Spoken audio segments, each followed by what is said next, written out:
अल्लाह पाक हर किसी नूं बुरे वक्त तो बचाए।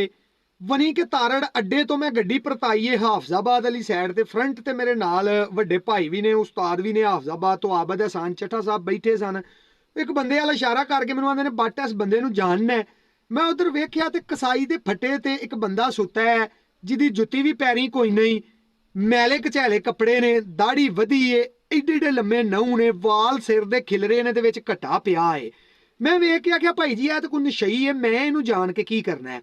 उन्हें आख्या कि तेनू मैं इहदे अरूज की गल सुनाना वा कि जदों बेनजीर वजीर आजम सी ना, आमदा नगर वाले हामद नासर चट्ठा साहब उदों कौमी असैंबली के स्पीकर सन।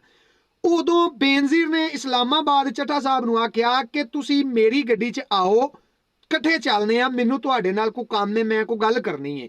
एक साइड के पिछे चट्ठा साहब बह गए, दूजी साइड के पिछे बेनजीर बह गई। ड्राइवर गड्डी टोरन लगा तो चट्ठा साहब ने उन्होंने इशारा किया कि खलो जा। ते इस बंदे नूं इशारा किया कि तू उतों दी आ। ये बंदा उतों दी आके फ्रंट सीट का दरवाजा खोल के ते बेनजीर की गड्डी च विच बह गया। बेनजीर ने चट्ठा साहब नूं आख्या कि चट्ठा साहब ए कौन है, किनू तुसां नाल बहा लिया, मैनूं थल्ले लाओ, मैनूं कोई तुहाडे नाल कम है। चट्ठा साहब ने आख्या कि ये मेरा पुत्तर है, इन्हें थल्ले नहीं उतरना, जिथे मैं जाना है इन्हें नाल जाना है। ए वो बंदा है कि जेड़ा एक दौर दे विच पाकिस्तान दे कानून बनांदा हुंदा सी। 100% गल है कि कौमी असैंबली दा स्पीकर ही कानून बनांदा वे, जेड़े भी बिल आउंदे ने वो ही पास करदा वे।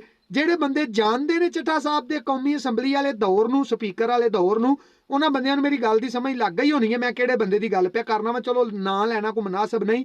वो बंदा इस्लामाबाद जी दी पूरी पावर सी। एक दौर ये आया वे कि एक अड्डे दे उत्ते कसाई दे फटे दे उत्ते पागल हो के ते लेटे आवे। अल्लाह पाक हर किसी नूं बुरे वक्त तो बचाए। हर टाइम तौबा करनी चाहिए ते ओहदे तो डरना चाहिए।